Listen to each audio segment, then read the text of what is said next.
Hello, this is Devan, your financial literacy and small business plug. So, you have decided that you want to establish a school.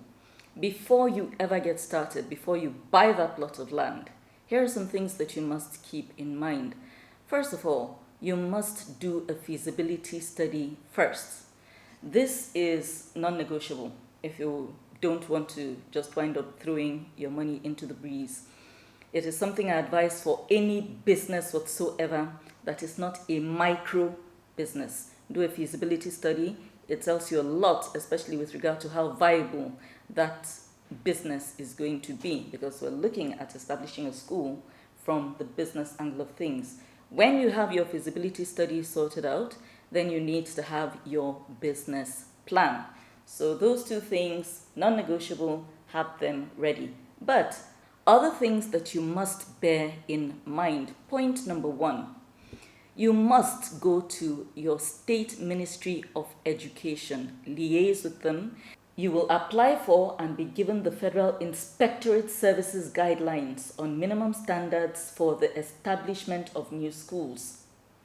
This is a document that will highlight all the requirements you should have in place, of which a few are going to be shared in this video. You get that form for a fee. You will find out when you go to the establishment, of course. Second, the cost implication. This is where your feasibility study comes to play. How much will it cost you to set up that school? Is it a primary school, a secondary school? Based on the requirements that you've already seen in that form, your feasibility study should have taken things like that into consideration. You should have started talking to an architect at this point, who will also probably involve a quantity surveyor, and together they should be able to give you a very concise cost with regard to what you need to do to set up that establishment. Point number three, now that you know exactly what it will cost you to set up your school, be it primary, secondary, tertiary, where are you planning to get the money from? Are you wealthy enough to fund it out of pocket? And if you are wealthy enough to fund it out of pocket, is it really an option you want to explore? Is it going to be a joint venture? Will it be part of a franchise? Would you rather take a loan?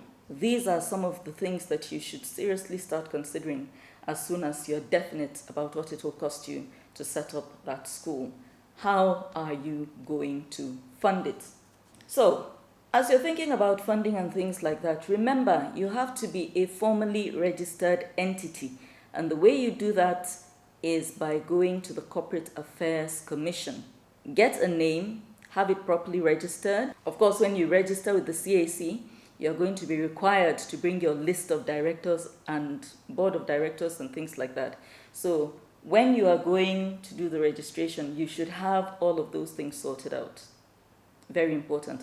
Along, of course, with a memorable name, a name that will stand out easily, a name that people can remember with ease, something that projects class or what your values are. So, point number 5, securing the land. This is something else that is just very, very important. In quite a number of our states, it's just the state capital that's very urban. The rest of it, most states are 70 to 80% rural.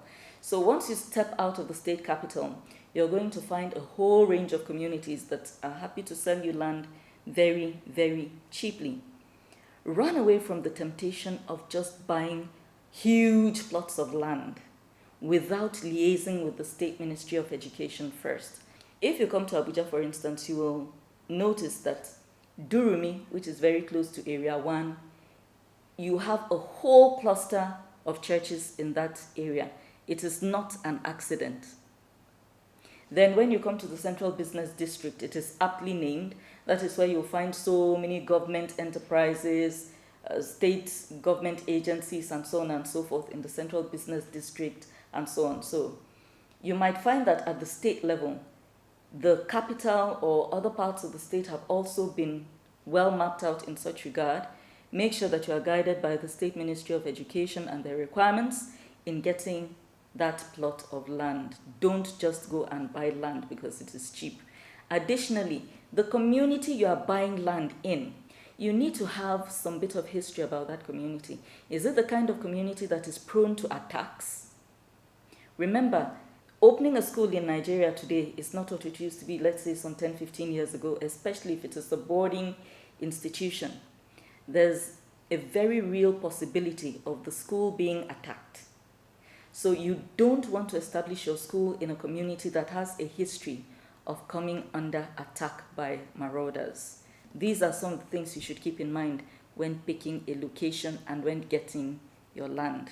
So now that you have your land, of course, I'm assuming that if you're buying, make sure that you have everything in place. Make sure that your C of O or R of O, you have it in hand, have your site plan. Make sure all of that is taken care of. If you are not buying straight out, if you're leasing, whatever it is, just make sure your documentation is properly, laid out, and within a certain period, at least it is established that that plot of land belongs to you. This is critical. Point number 6, construction. You have secured the land. The next step, of course, is building. At this point, it is assumed that you already have your professionally done architectural design. It should not be, it's good to do things properly. People like to just cut corners nowadays, and they'll skip the architect, skip the construction engineer and things like this, and just go straight and get some masons and tell them put a three block building here. But it's not proper.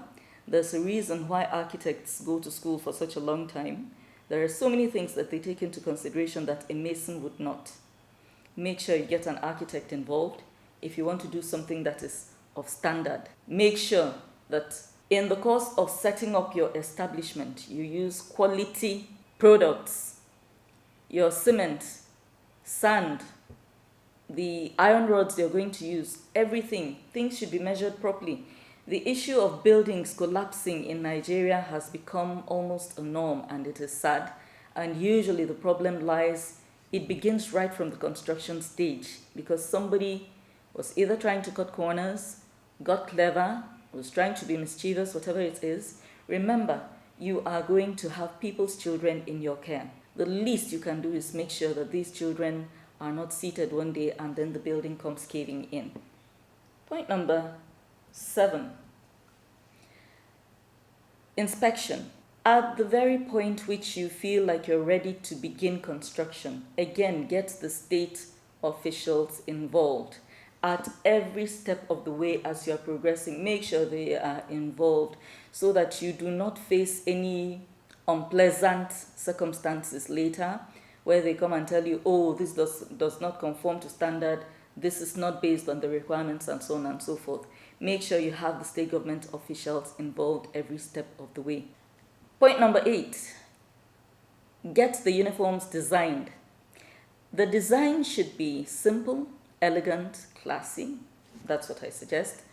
But something else you should bear in mind, along with the design, you want to think about things like color, texture of the fabric being used. When I talk about color, you are looking at colors that should be very, very, very easy to find at all times and anywhere in any part of the country, because you will need to buy in bulk and sew in bulk and sell to parents. So you don't want one student wearing one shade of blue, another wearing another shade of blue, because it's all blue. No. At that point, you lose uniformity. There's a reason it's called a uniform. So you want to make sure that you do not pick colors that are so unique that they are seasonal or they are just a fad, and after maybe a year or so, nobody can find them anywhere in the country, and you are only left with the option of importation. So the color you pick should be something that is readily available. Then, remember I said something about texture. You want to consider the climate. Is it warm? Is it temperate? Is it straight up cold? All these things matter. So for instance, I would not expect that a school based in Plateau State, where it gets awfully cold, would get their students wearing light cotton uniforms, as would be wise to do in Abuja or Makudi, that can get swelteringly hot during the rainy season. In fact, even the dry season. Once it's beyond morning, once it's high noon, it's almost 40, 45 degrees. It can get unbearably hot. In Nigeria, it's almost always cotton, but I would suggest that you could do something a bit different. And if your school is located in an environment where the weather is ordinarily cold, then get something a bit warm for your students. Point number 9, curriculum. Again, make sure that you get the state government officials involved. Make sure that you study any literature they give you very carefully and be sure that the curriculum conforms with what the government of the day is requiring of all schools. Even if your school is a franchise, I'm sure that there are regulations guiding how franchises in Nigeria should move, especially with regard to education. Now, when I refer to franchise, I'm talking about, let's say, a school that is of international repute, and you decide to key into their name and their image. They are going to give you what their requirements are for how the school should be, and so on and so forth, what their curriculum and so on. Just make sure that it is not completely at variance with what the state government wants. Hiring staff is point number 10. Nigerian schools, it is required that the teachers should have NCE and TRC. NCE being the National Certificate of Education, TRC being membership of the Teachers Registration Council of Nigeria. Then for the head teacher, he or she should have at least 7 years cognate experience. Now, these are for academic staff or teaching staff. Non-teaching staff, I couldn't find anything on the requirements for them, but these would be people like the nurses, the security people, the cooks, and so on and so forth. I think it is commonsensical to say that you need to bring on board people that have a good reputation, people that are morally sound, people whose sense of judgment you can trust. These are people who you cannot afford to hire just randomly. Always bear at the back of your mind that you will be leaving people's children at the mercy of these people. So even your teachers, it should go beyond the paper qualification they are carrying to what kind of person is this. Some of the scandals that have been coming out of boarding schools in Nigeria are horrific.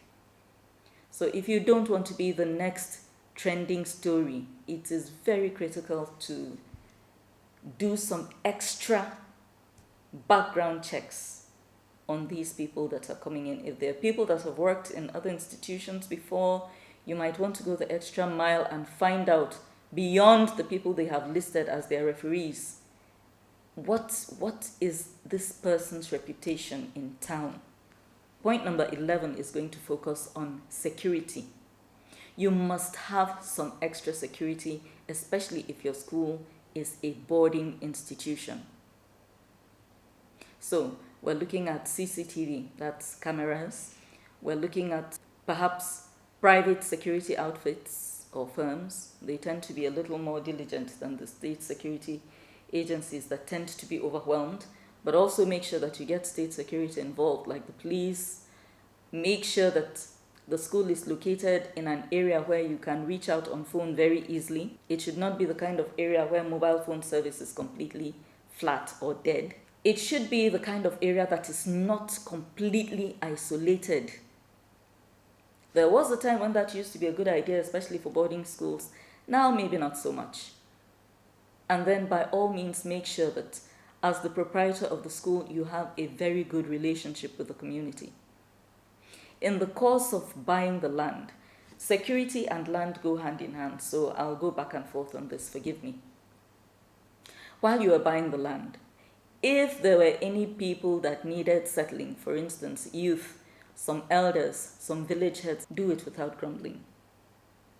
If you find that their rates are steep, sit down diplomatically, find how you can negotiate something cheaper.